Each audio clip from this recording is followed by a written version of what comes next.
Hello friends, welcome back to our channel. అక్రమ వలసదారులపై America అధ్యక్షుడు Donald Trump వైఖరి రోజురోజుకు కఠినతరంగా మారుతోంది. ఆయన విషయంలో మాత్రం ఎట్టి పరిస్థితుల్లో శాంతించేలా కనిపించడం లేదు. అలాగే ఈ విషయాన్ని ఇప్పట్లో చల్లబరచాలని కూడా కోరుకోవడం లేదు. అందుకే ఆయన అక్రమ వలసదారులకు సంబంధించి వివిధ రకాల ప్రకటనలు చేస్తున్నారు.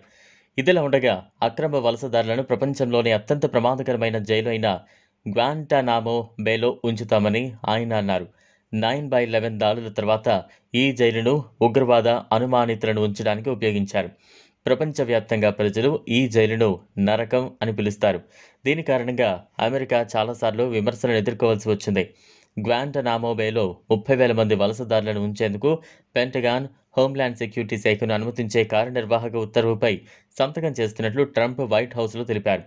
ఈ చర్య అక్రమ వలసదారులను పట్టుకునే మా సామర్థ్యాన్ని వెంటనే రెట్టింపు చేస్తుంది.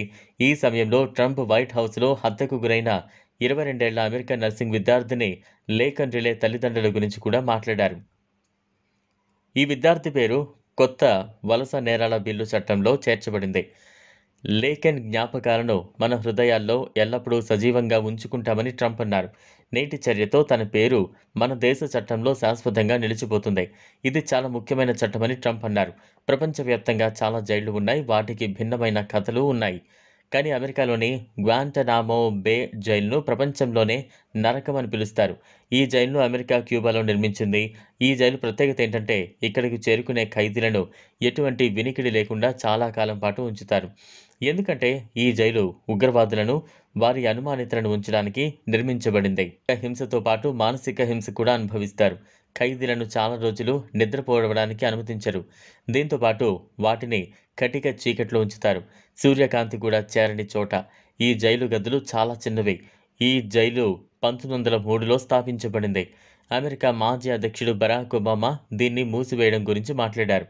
ఈ జైలు విషయంలో అమెరికాను ప్రపంచవ్యాప్తంగా విమర్శించారు.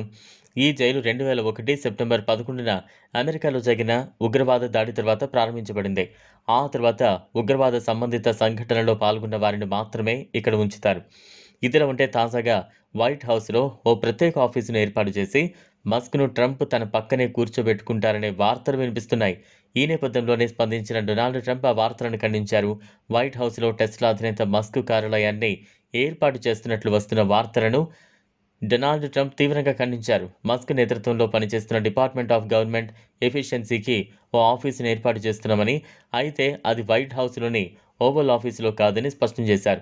వైట్ హౌస్లోని పశ్చిమ వైపు ఉన్న ఓవల్ ఆఫీసులో మస్క్ ప్రత్యేక కార్యాలయం ఏర్పాటు చేస్తున్నట్లు వస్తున్న వార్తల్లో నిజం లేదని అన్నారు. అట్లయితే లైక్ చేయండి, షేర్ చేయండి, ఛానల్ను సబ్స్క్రైబ్ చేసుకోండి. Thanks for watching.